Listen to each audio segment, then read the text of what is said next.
na tayo. Sana nga ba? Ibig ko sabihin, college na tayo. Alam na natin kung anong pag-aaralan natin, kung anong kursong kukunin. Pero, saan ba talaga tayo pupunta? Alam ko yung sinasabi niyo. Problema ko din yan eh. Pero syempre, pipiliin ko yung grupong in. Cool, marastig, yan. Pero, tatry ko basketball team, varsity. Pero ba, malabo yata. Naman, gusto ko mag-cheerleader. Kaya lang, di ako marunong tumambling. Di rin ako ganun ka-flexible. Pero tatry ko talaga. Sa tingin ko nga rin. Ano kaya kung sumali tayo ng mga orgs? Tama. Alam nyo, dati ko pa sinasabi sa inyo yan eh, pero ayaw nyo. Problema natin ngayon, di natin alam kung saan tayo sasali. Ang problema ko, nagugutom na ako, kaya pumasok na tayo. O din.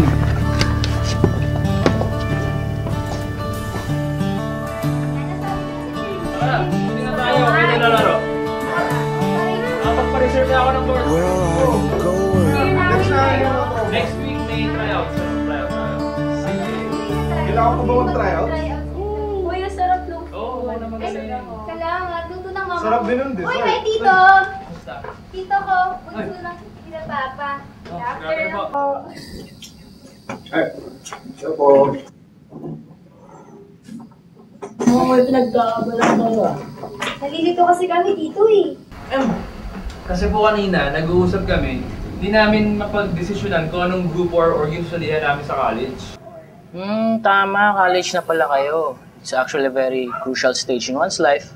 And it's not only about studying, also to broaden your social network. Social network. Facebook, 1 million friends, di ba? Puro kang ganyan, hanggang 5,000 lang kaya yun. Nagawa na ako ng Twitter eh. Well, actually may point siya.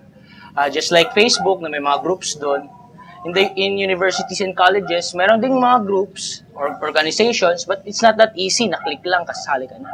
Alam ko dito sa mga colleges, mahirap sumali ng mga organizations kasi may initiation rights, may 5 stages and everything. Hindi ba yun mahirap? Kasi if you will define fraternity, hindi naman talaga masama kasi yung meaning niya. Fraternity is about brotherhood or sisterhood. Brotherhood na tutulungan para may achieve rin goal nila, para lahat sila, sama-sama sila. Kaso may bad effects rin doon.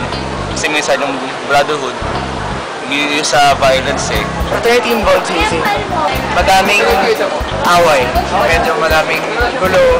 Some are service-oriented, saka tumutulong talaga sa community.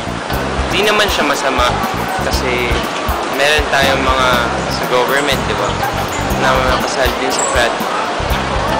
Yun nga lang parang mahirap sumali.